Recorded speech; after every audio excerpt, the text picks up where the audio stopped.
Commander Sarah Chen floated in the observation deck of the UES Defiance, watching the massive alien vessel drift through space like a dying whale.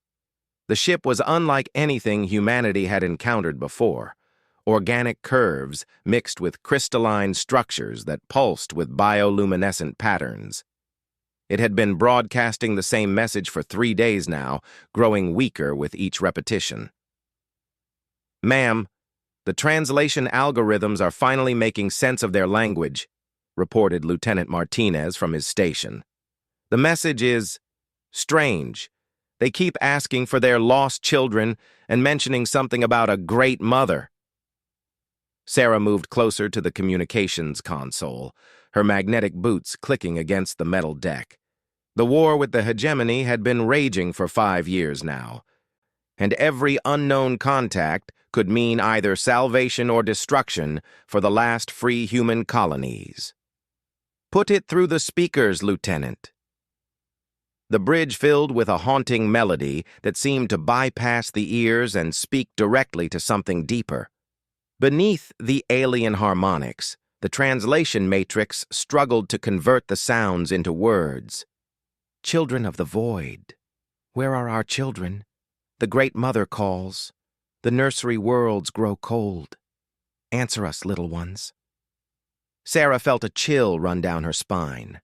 The message wasn't a threat or a demand for surrender. It was a lament, a cry of loss that transcended species barriers. "Sir, we're receiving a priority transmission from Admiral Rodriguez," announced the communications officer. Sarah straightened her uniform.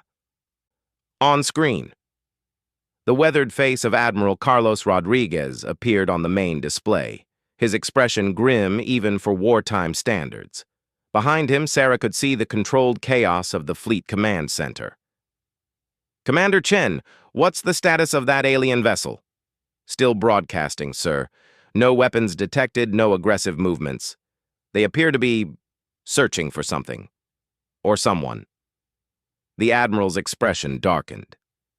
"Commander, I need you to prepare for a boarding operation. Intelligence has discovered something about our new visitors that changes everything." Sarah frowned. "Sir?" 3 months ago, Science Division completed their analysis of DNA samples recovered from hegemony forces. Commander, the hegemony aren't just our enemies, they're our relatives. Close relatives. The bridge fell silent except for the soft hum of life support systems. Sarah felt the blood drain from her face. "I don't understand, sir. The genetic markers are unmistakable. Somewhere in our past, humanity and the hegemony share common ancestors. But here's the truly disturbing part. Preliminary analysis suggests that humanity might be the younger species, by several million years." Sarah's mind reeled. The implications were staggering. "Are you saying—" "I'm saying that ship might not be looking for just any children, Commander. They might be looking for us." The transmission cut to static, leaving Sarah alone with her thoughts and a crew full of questions she couldn't answer. She stared at the alien vessel on the main screen, its bioluminescent patterns pulsing like a heartbeat. "Lieutenant Martinez, prepare a boarding party, full scientific equipment and defensive measures." "Ma'am, if I may ask, what exactly are we looking for over there?" Sarah turned away from the screen, her reflection ghost-like in the reinforced window. "The truth, Lieutenant, and I have a feeling we're not going to like what we find." 2 hours later, Sarah found herself sealed inside an environmental suit, leading a team of 6 specialists through the docking tube that connected the Defiance to the alien vessel. The tube itself was a marvel of adaptive technology. The alien ship had somehow configured its docking port to perfectly match human standards without any prior communication. "Atmospheric readings show a breathable mixture," reported Dr. Emma Walsh, the team's xenobiologist. "Nitrogen, oxygen, trace gases. It's almost identical to Earth standard." "That's not possible," muttered Chief Engineer Patel. "The odds of 2 species evolving in identical atmospheric conditions are astronomical." Sarah activated her suit's external lights as they crossed the threshold into the alien ship. The interior was even more organic than the exterior. Walls that curved like the inside of a seashell, surfaces that seemed to pulse with their own inner light, and everywhere the sense of something vast and ancient. The corridor they entered was clearly designed for beings much larger than humans. The ceiling arched 20 feet above their heads, and the walkway was broad enough for a small vehicle. But despite the scale, there was something unmistakably familiar about the proportions. "Ma'am, I'm picking up life signs deeper in the ship," reported Sergeant Torres, the team's security specialist. "Multiple contacts, but they're faint. Whatever's alive in here is in bad shape." They moved deeper into the vessel, following the strongest life signs. The ship seemed to guide them, corridors lighting up as they approached and dimming behind them. The walls displayed moving patterns that reminded Sarah of neural networks or perhaps family trees, branching connections that spread across the surfaces like living art. "Commander, you need to see this," Dr. Walsh called from ahead. Sarah rounded a corner and stopped dead. Before them stretched a vast chamber filled with what could only be described as nursery pods. Thousands of crystalline containers arranged in careful rows, each one large enough to hold a human child. Most were dark and empty, but scattered throughout the chamber. A few still glowed with soft inner light. "My God," whispered Lieutenant Martinez. "It's a nursery for an entire species." Dr. Walsh was already scanning the nearest active pod with her instruments. "Commander, the life signs inside these pods, they're definitely carbon-based, definitely humanoid, but the genetic markers—" She paused, recalibrating her equipment. "This is impossible." "What is it, Doctor?" "The DNA sequences I'm reading from these pods, they're human, not similar to human, actually human. But that can't be right, because the degradation pattern suggests these samples are over 50,000 years old." Sarah felt the pieces of a massive puzzle clicking together in her mind, forming a picture that challenged everything she thought she knew about humanity's place in the universe. "Keep scanning, Doctor. Sergeant Torres, expand our perimeter. I want to know what happened here." As her team spread out through the chamber, Sarah approached one of the glowing pods.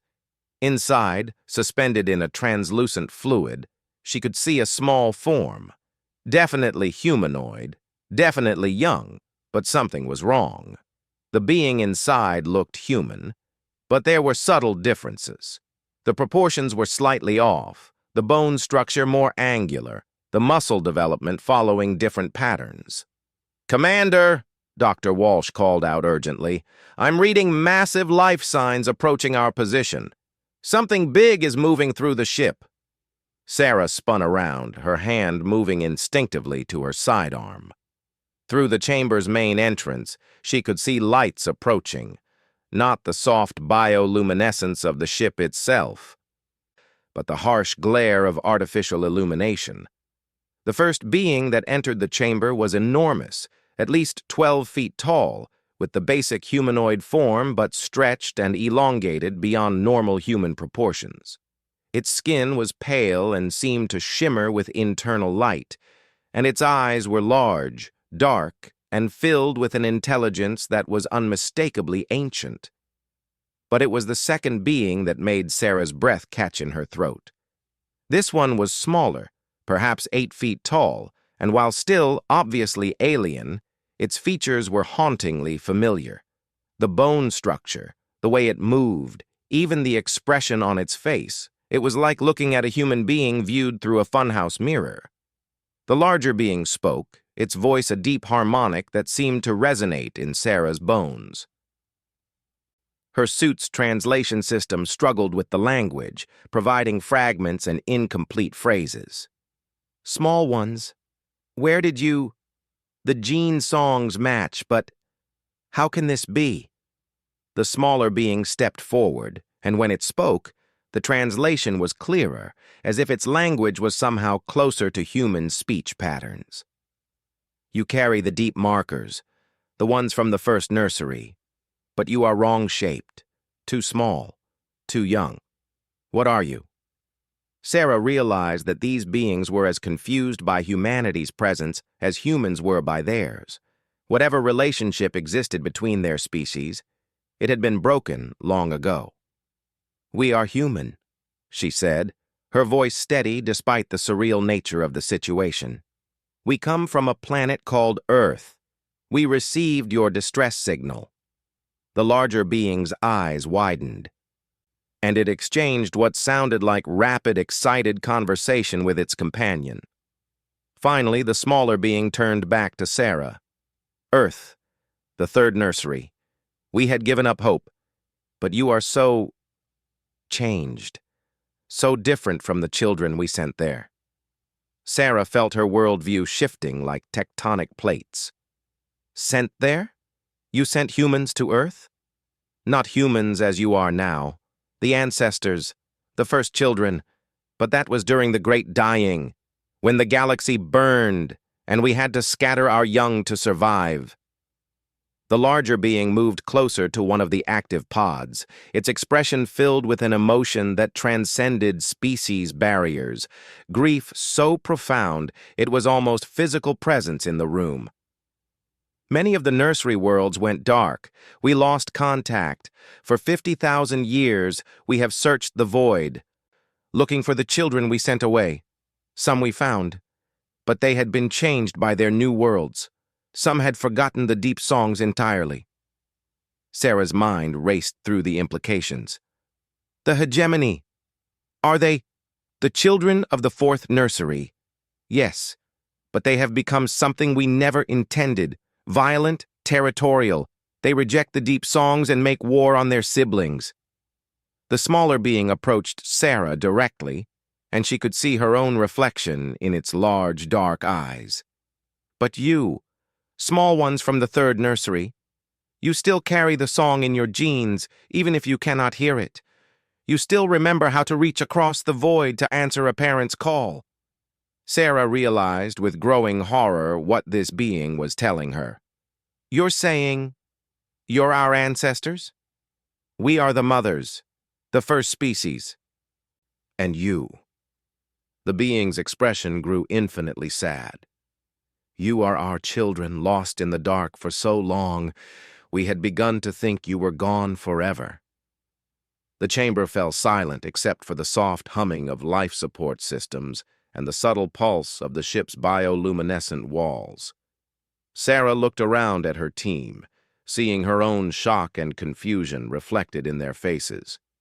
"There's something else," Dr. Walsh said quietly, still scanning the pods around them. "Commander, these readings, I don't think these pods are just nurseries.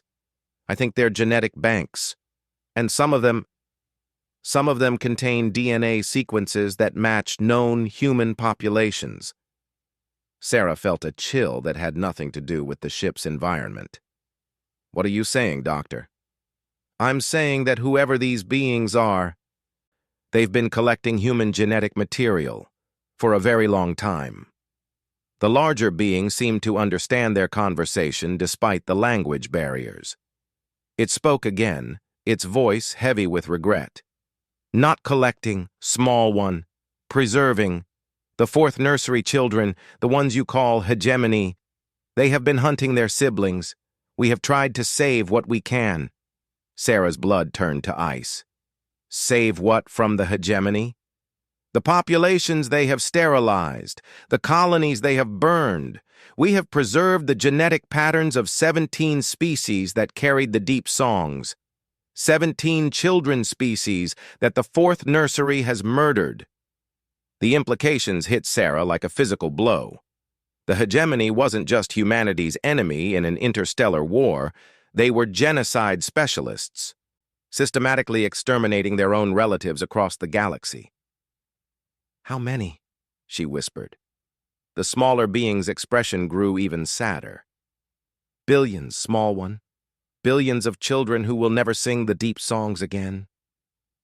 Sarah stared at the pods around her, understanding now that each one represented not just an individual, but potentially an entire species that had been wiped from existence. The chamber wasn't just a nursery, it was a monument to genocide on a galactic scale. The third nursery children, the larger being continued, the ones who became you, you are among the last. The fourth nursery has been moving toward your star cluster for many cycles. They will reach your world soon. Sarah felt her training kick in, pushing through the emotional shock to focus on the tactical situation. How soon? Perhaps one of your years, maybe less. The room spun around Sarah as the full scope of the crisis became clear. Humanity wasn't just fighting a war for territory or resources. They were fighting for their right to exist as a species. And somewhere in the galaxy, there were beings who considered themselves humanity's parents, desperately trying to preserve what remained of their scattered children. There's something else, the smaller being said quietly. The deep songs, they are more than just genetic markers. They are instructions, blueprints for technologies that could give the third nursery children the power to stand against their violent siblings. Sarah looked up sharply. What kind of technologies? The songs that turn matter into energy, the songs that fold space itself, the songs that can make a single ship equal to an entire fleet. As Sarah absorbed this information, she realized that everything had changed. The discovery of these beings, these self-proclaimed mothers, would revolutionize humanity's understanding of their own origins and their place in the galaxy. But more importantly, it might give them the tools they needed to survive the coming storm. She opened a communication channel to the Defiance. Commander Chen to Admiral Rodriguez. Sir, you need to scramble every available science team to our location immediately. What have you found, Commander? Sarah looked around the chamber, filled with the genetic ghosts of murdered civilizations, then at the two beings who claimed to be humanity's progenitors. Sir, I found our parents, and they have some very bad news about our siblings. The transmission crackled with static as Admiral Rodriguez processed this information. When he spoke again, his voice was carefully controlled. Commander, are you saying we're not alone? Sarah watched the larger being gently touch one of the empty pods, its massive form somehow conveying infinite tenderness and loss. No, sir. I'm saying we never were alone, and the family reunion is going to be complicated. 3 weeks had passed since first contact with the beings calling themselves the Mothers. The human fleet had established a temporary research station aboard the massive alien vessel, which the Mothers called a seed ship. What Commander Sarah Chen had initially thought was a single ship turned out to be something far more complex. A living city that housed nearly 10,000 survivors from dozens of extinct civilizations. Dr. Emma Walsh had barely slept since arriving at the research station. Her laboratory was filled with genetic samples, cultural artifacts, and data streams that challenged everything humanity thought it knew about evolution and galactic history. The wall displays showed family trees that spanned millions of years, connecting hundreds of species across thousands of light years. Commander, you need to see this, Dr. Walsh called as Sarah entered the lab. Sarah approached the main display, where a complex three-dimensional map rotated slowly. Each point of light represented a star system, and the connections between them formed a web that stretched across the galaxy. What am I looking at, Doctor? The mother species' original expansion pattern. They call it the first seeding. Dr. Walsh manipulated the display, highlighting different clusters. Approximately 2 million years ago, they began establishing what they call nursery worlds, planets where they would place genetic samples from their home world and let them evolve naturally. Sarah studied the pattern. It's systematic, almost like they were gardening on a galactic scale. Exactly. But here's where it gets interesting. The display zoomed in on a section of the galactic rim. About 50,000 years ago, something changed. The expansion stopped, and they began what they call the Great Scattering, a desperate attempt to preserve their children before something catastrophic happened. A new set of markers appeared on the display, showing the locations of the various nursery worlds that had been established during the scattering. Sarah recognized one of them immediately. That's the Sol system. Earth was one of the last nursery worlds they established. According to their records, they placed early human genetic templates there, just as galactic civilization was collapsing. Sarah frowned. What caused the collapse? Dr. Walsh's expression grew troubled. That's where the story gets dark, Commander. The mother species calls it the Fourth Nursery War. One of their children species, the ancestors of what we now call the hegemony, developed aggressive expansionist tendencies. Instead of working with their siblings, they began systematically conquering and destroying other nursery worlds. The display shifted to show a spreading wave of destruction moving across the galaxy, wiping out star system after star system. The mothers tried to stop them, but they had made a fundamental error in their own design philosophy. They had intentionally weakened themselves genetically to prevent them from becoming too dominant. Meanwhile, their children had grown strong and numerous. The fourth nursery had become more powerful than their creators. Sarah felt a chill as she understood the implications. The parents lost control of their children. Worse than that, the fourth nursery began specifically targeting other children's species for extinction. They saw their siblings as competitors for resources and territory. What started as a civil war became genocide on an unimaginable scale. Dr. Walsh activated another display showing genetic analysis data. Commander, I've been studying the DNA samples from the various children's species, and I've discovered something terrifying.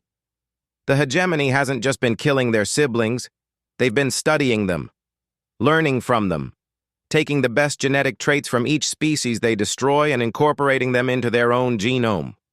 Sarah stared at the genetic comparisons. They're evolving through conquest. It gets worse. Based on the progression patterns, they're not just randomly absorbing traits. They're following a specific plan. Each species they've conquered has added particular capabilities.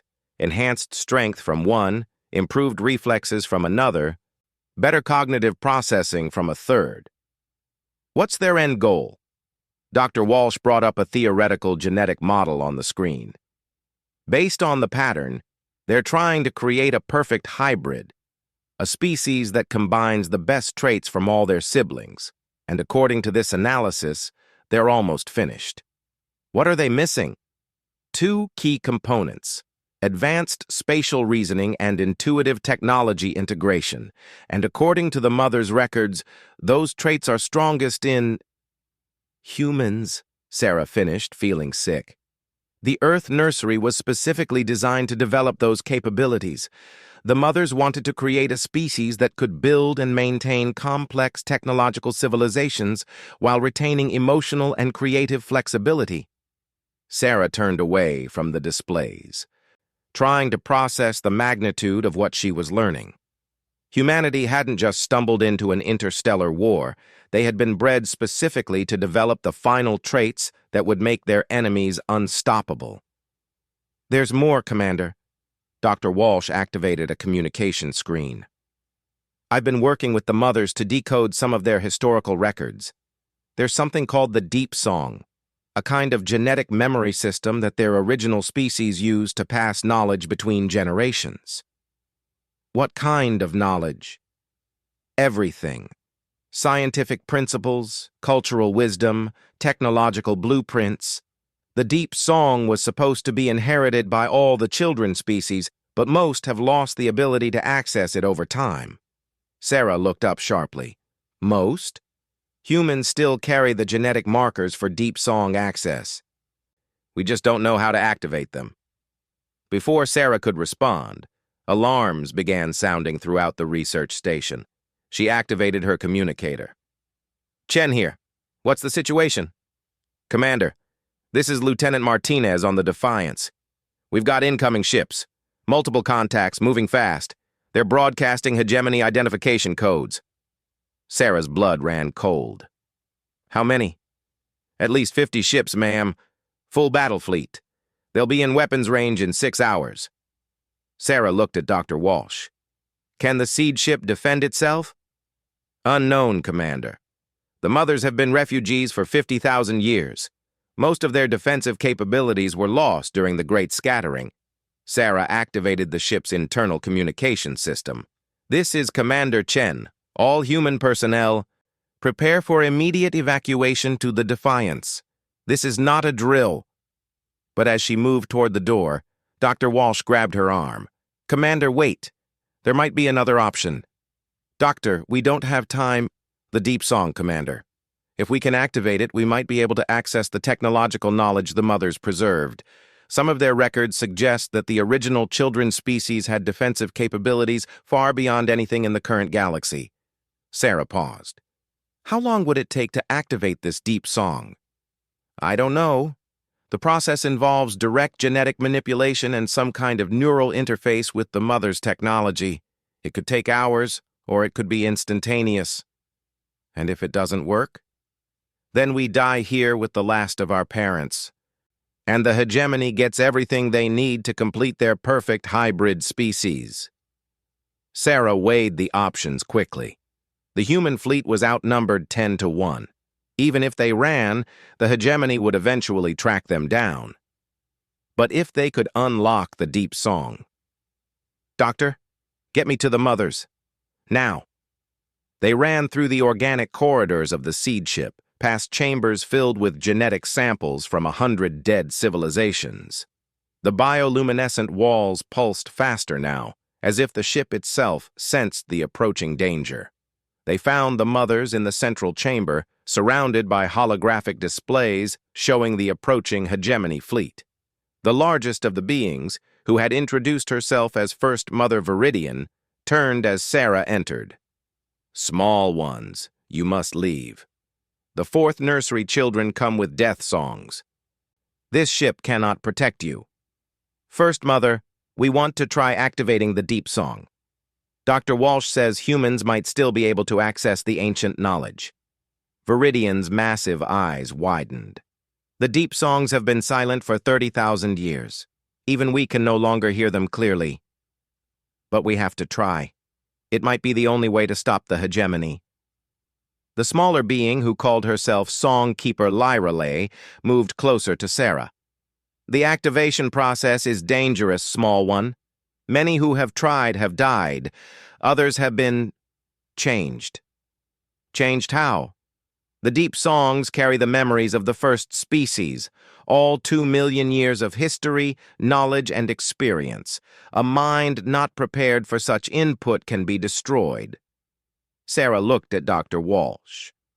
What are our chances of survival? Based on the genetic markers, perhaps 30% for successful activation without permanent damage. And our chances against the hegemony fleet without it? Near zero. Sarah nodded. Then we try the deep song. Songkeeper Lyralay led them to a chamber deep within the seed ship's core. The walls here were different, covered in crystalline formations that hummed with barely contained energy. In the center of the room stood a throne-like structure that seemed to be grown rather than built. The Song Throne, Lyralay explained. It interfaces directly with the genetic memory systems. But remember, small one. Once you begin, you cannot stop the process. The songs must be heard completely, or the neural pathways will be permanently damaged. Sarah approached the throne, then paused. If this works, if I gain access to the deep song knowledge, will I still be human? First Mother Viridian spoke softly. You will be what you were always meant to be, child. Human, but awakened to your true heritage. Sarah sat in the throne, feeling the crystalline tendrils automatically adjust to her body.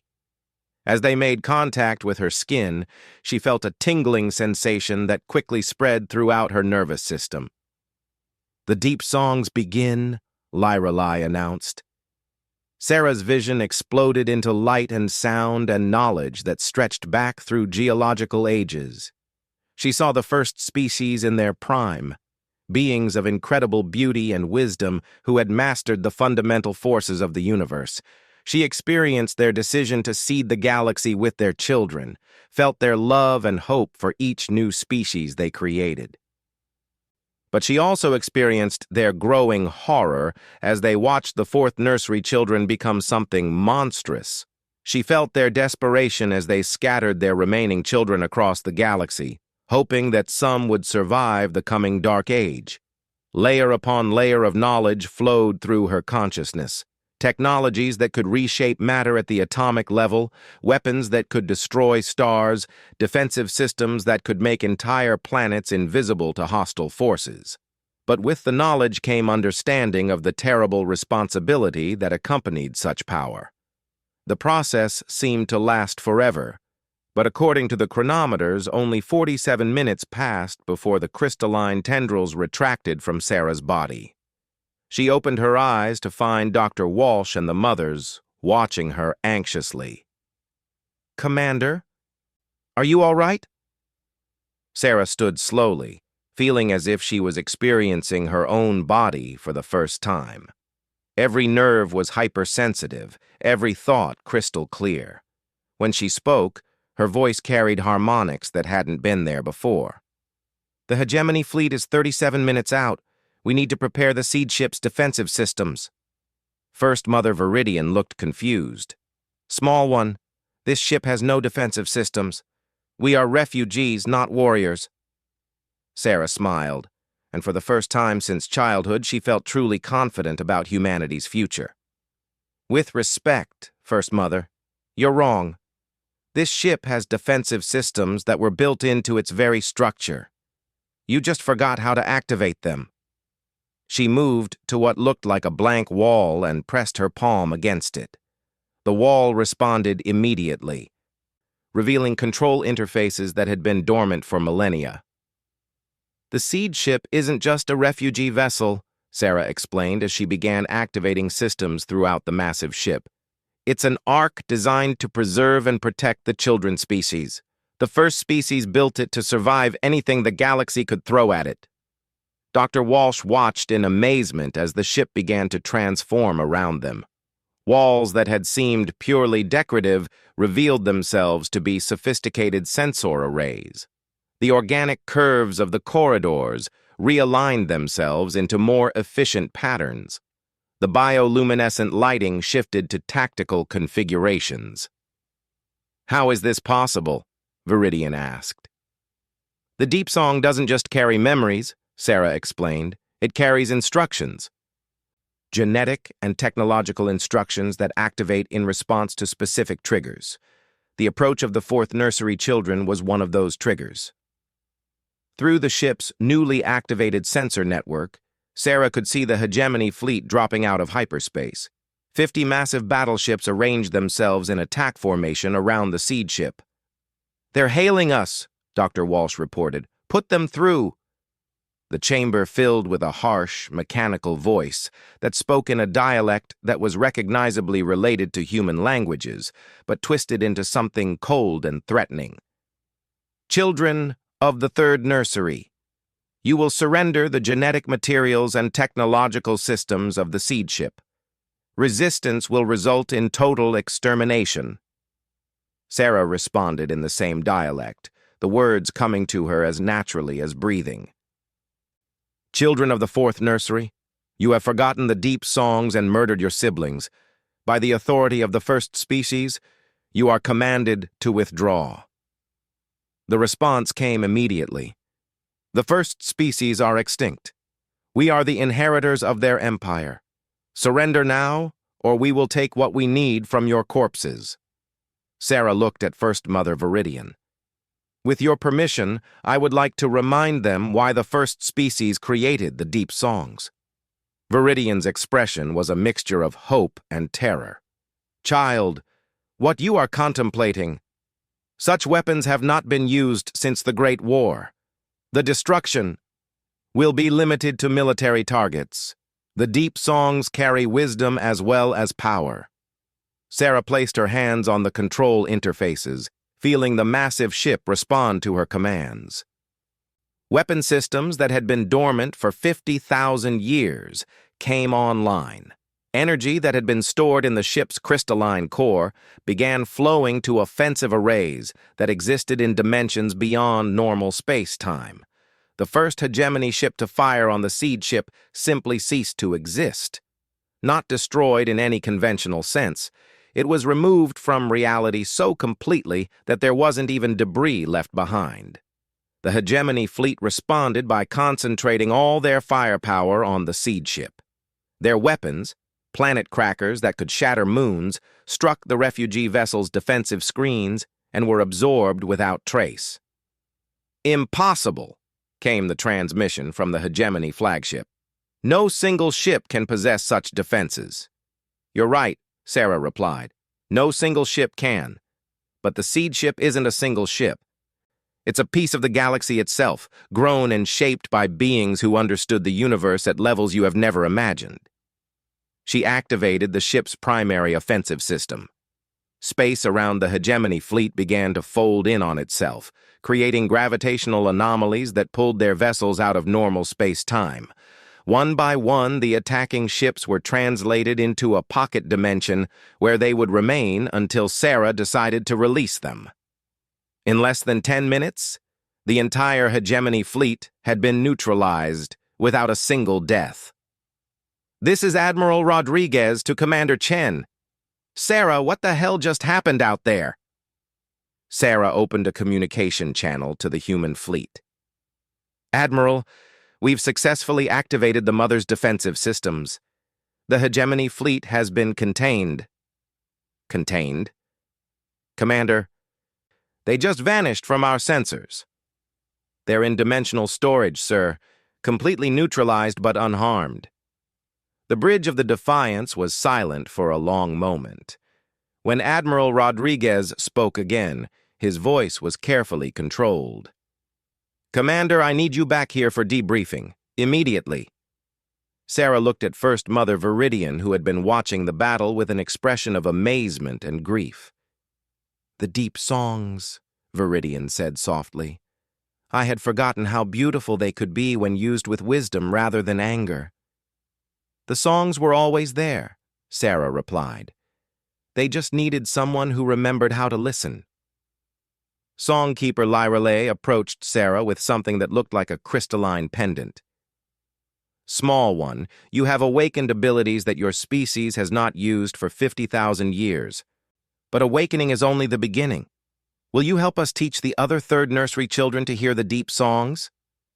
Sarah took the pendant, feeling it resonate with the genetic changes the activation process had created in her body. How many other humans could potentially access the deep song? According to our records, perhaps 1 in every 10,000 carries the necessary genetic markers. With training, they could become songkeepers themselves. Sarah nodded slowly. The implications were staggering. If humans could access the accumulated knowledge and wisdom of the first species, they wouldn't just survive the hegemony threat. They could potentially restore the galactic civilization that had been lost 50,000 years ago. "There's something else," Dr. Walsh interjected. "Commander, while you were in the Song Throne, I completed the analysis of the hegemony genetic samples we captured earlier. What did you find?" "They're not as far along in their hybrid development as we thought. In fact, they're missing several crucial components from species they haven't encountered yet." Sarah felt a chill of understanding. "You mean there are other children species still out there?" "At least a dozen, scattered across the galaxy, hidden survivors that the hegemony hasn't found yet." First Mother Viridian's massive form straightened with what might have been hope. If the third nursery children can learn the deep songs, if they can awaken their true heritage, perhaps it is not too late to gather the scattered family together again. Sarah looked around the chamber at the mothers who had waited 50,000 years for their children to come home. At the human scientists who were just beginning to understand their true place in the galaxy, at the control systems that could reshape reality itself. Then we have work to do, she said quietly. But first, I need to explain to Admiral Rodriguez why his tactical officer just became something more than human.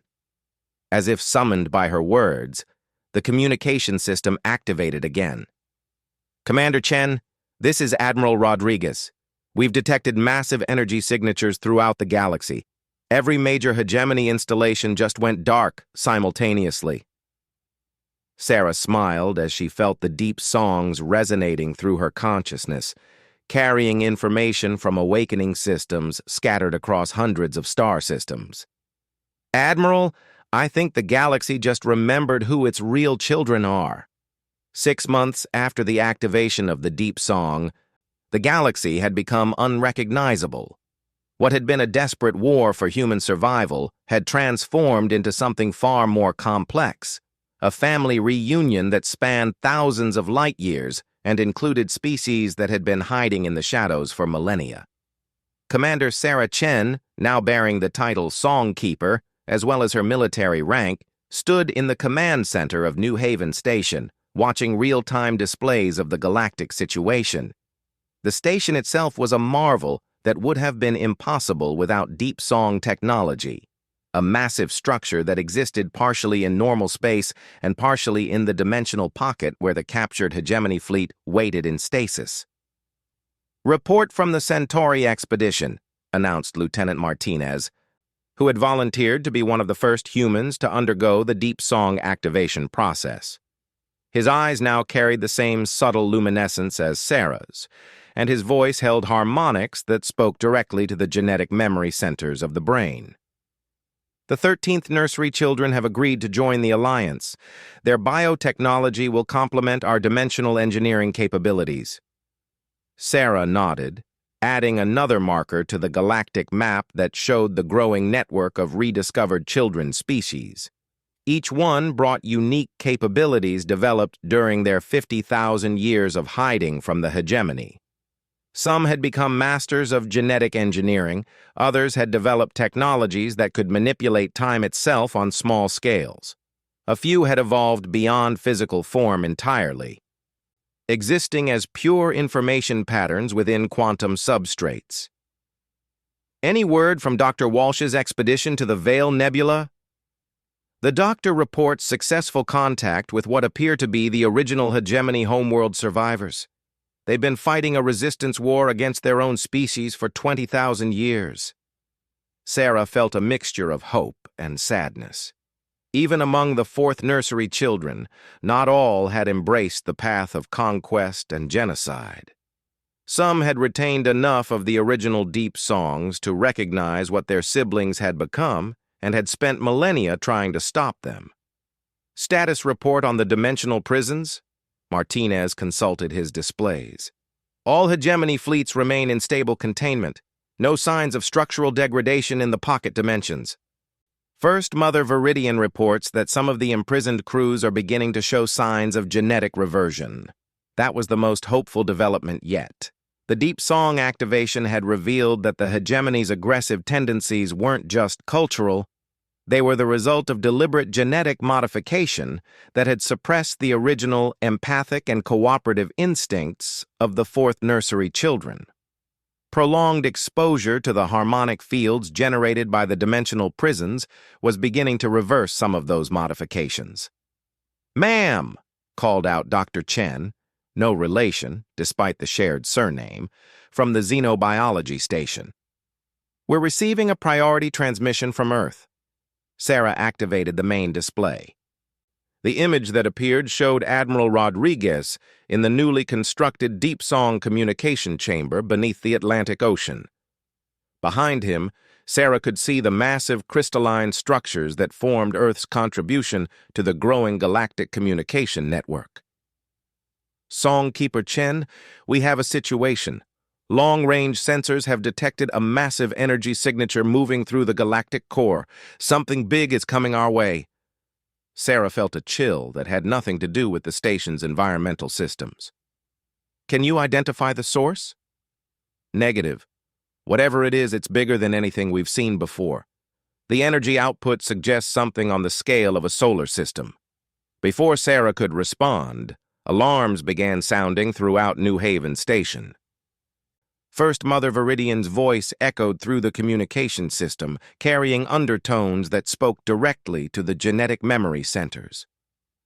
All children, prepare for deep convergence. The Great Mother awakens. Sarah had never heard that term before, but the moment Viridian spoke it, knowledge from the deep song flooded her consciousness.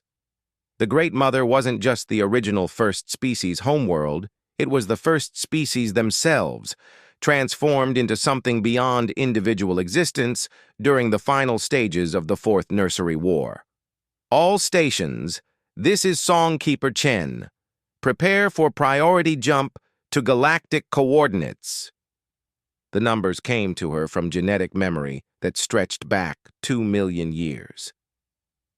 We're going to meet our grandmother. The journey to the galactic core took 3 days using the dimensional fold technology that the Deep Song had revealed. New Haven Station, along with representatives from 23 rediscovered children species, translated through spaces that existed between the normal dimensions of reality. When they emerged, Sarah found herself looking at something that challenged even her expanded understanding of what was possible. The Great Mother was indeed the size of a solar system, but it wasn't a constructed thing. It was a living being that had incorporated entire planets into its body.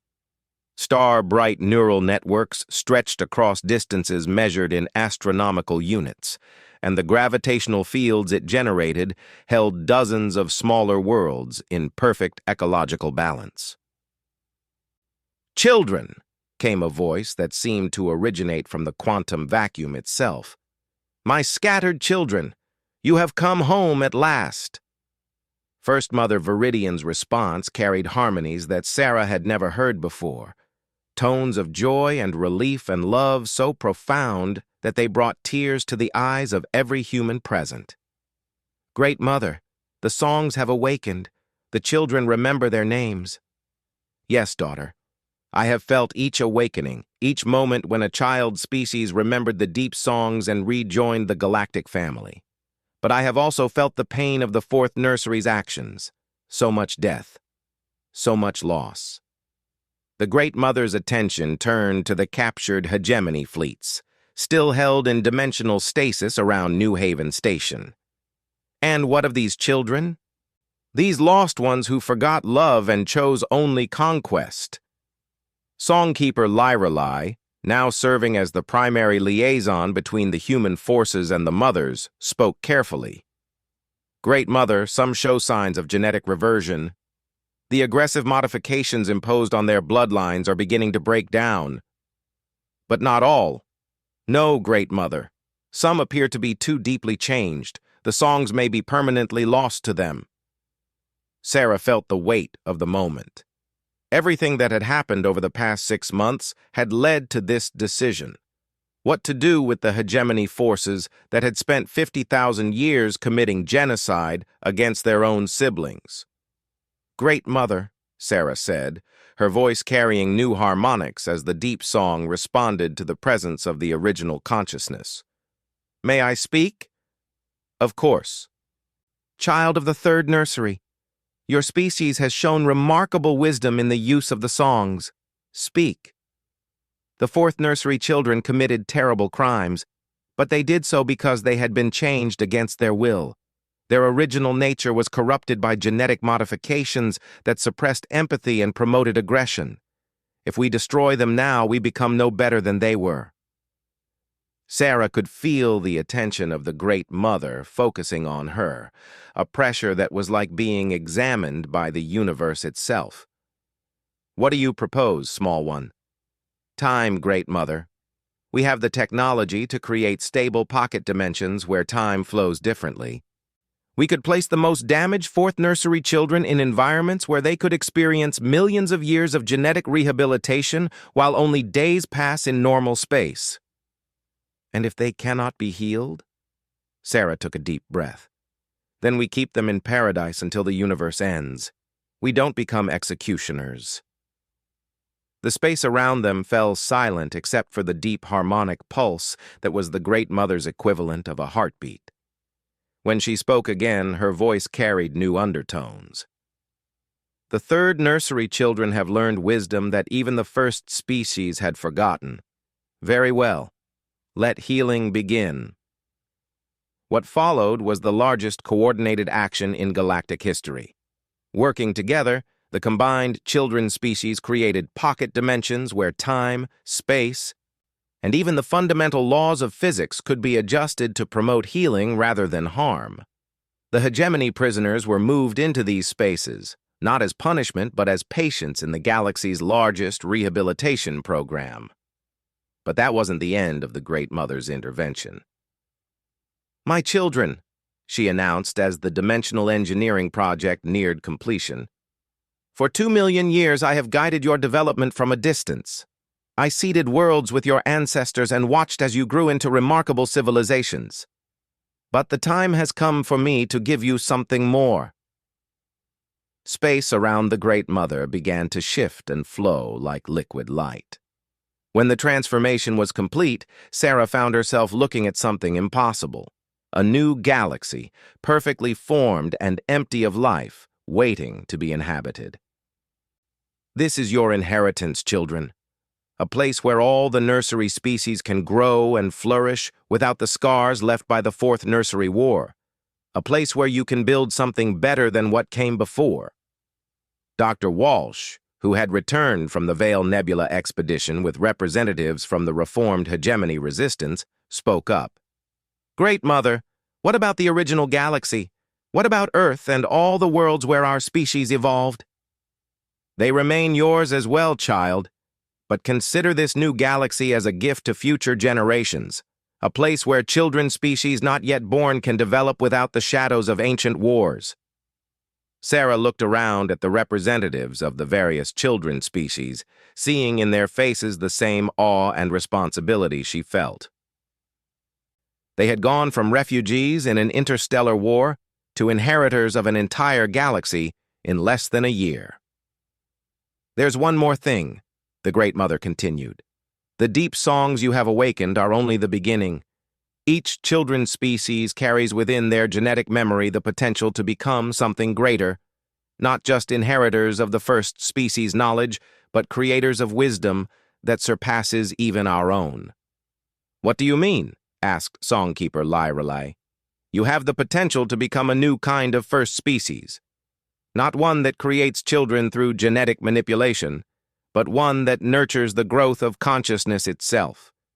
The universe is vast, children, and there are forms of life that even we never imagined." Sarah felt the deep song resonating with new harmonies as her understanding expanded. The Great Mother wasn't just giving them a galaxy, she was making them the gardeners of consciousness for the entire universe. "The choice is yours," the Great Mother said. "You can use your inheritance simply to rebuild what was lost, or you can create something entirely new. But remember, with great power comes the responsibility to nurture rather than dominate." As the assembled children species began planning their expansion into the new galaxy, Sarah found herself standing alone with First Mother Viridian in the observation chamber of New Haven Station. "Are we ready for this kind of responsibility?" Sarah asked. Viridian's massive form seemed to radiate gentle amusement. "Child, 6 months ago your species was facing extinction.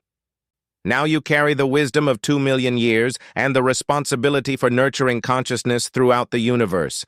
If you are not ready now, you will never be." "What happens to the mothers? Will you come with us to the new galaxy?" "Some of us will. Others will remain here to continue the rehabilitation work with the fourth nursery children. A few will return to the Great Mother and become part of her consciousness directly. But you, children, must make your own path now." Sarah nodded, understanding that this was what growing up meant on a galactic scale. The children species had to take responsibility for their own future and for the welfare of consciousness itself. "There is one more thing," Viridian said quietly. "The Great Mother has asked me to give you this. She handed Sarah a crystalline object that seemed to contain swirling galaxies in miniature. "What is it?" "A seed, child. When your species is ready, truly ready, plant this in the quantum foam at the edge of reality.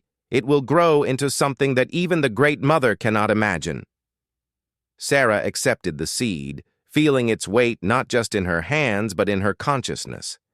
Whatever it would become, it represented potential beyond current understanding. "The universe is stranger and more wonderful than any of us realized," she said. "Yes," Viridian agreed, "and now it is yours to explore." As Sarah watched the new galaxy rotating slowly in the viewports, she felt the deep song resonating with harmonies that spoke of infinite possibility. Humanity and its siblings had survived their trial by fire and emerged as something greater than they had ever imagined. The galaxy that had almost destroyed them was now just the first chapter in a story that would span the entire universe. And somewhere in the dimensions beyond space and time, she could feel other forms of consciousness stirring, curious about these strange new gardeners who sang ancient songs while nurturing impossible dreams. The war was over. The real adventure was just beginning. "Martinez," Sarah called to her aide, "open a channel to all children species representatives."